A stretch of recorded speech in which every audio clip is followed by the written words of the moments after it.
Devenu au fil des années l'un des humoristes les plus populaires de France, Jamel Debbouze travaille sur d'autres projets en parallèle de sa carrière de comique. Dernièrement, le comédien a ouvert un restaurant au sein de l'Institut du monde arabe à Paris. À ce titre, il a accordé une interview au journal Le Monde mardi 28 mars 2023 pour évoquer cet établissement, baptisé Dar Mima, qui a été conçu comme un hommage à la cuisine de sa mère. Dar Mima paraît loin de mon métier, mais il ne l'est pas de moi et de ma famille. Car ce restaurant est en l'honneur de ma mère Fatima, qu'on appelle Mima dans la famille, a expliqué Jamel Debbouze. Il fait écho à la cuisine marocaine de mon enfance, et plus généralement de la Méditerranée. Si est un rêve d'Orient que l'architecte Laura González a aménagé comme un palais.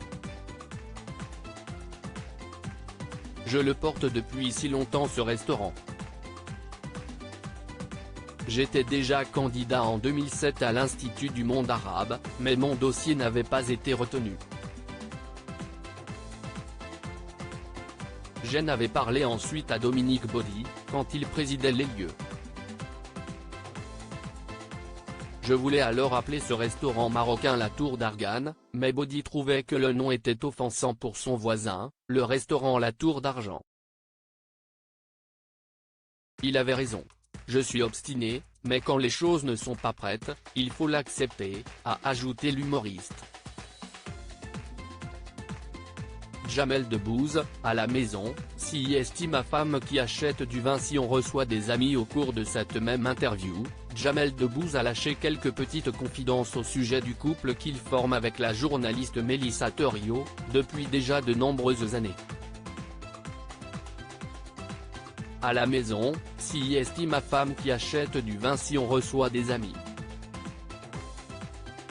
Mais entre nous, dans le couple, le vin n'est pas un sujet. Désolé, je ne peux pas en parler, a déclaré le comédien, qui a également avoué qu'il ne boit pas de vin. Il a par conséquent fait appel au service d'un sommelier pour l'aider à choisir les vins qui seront disponibles sur la carte de son restaurant. Il y a des vins d'un peu partout et également du Maroc, où ils sont aussi de grande qualité, a conclu l'acteur.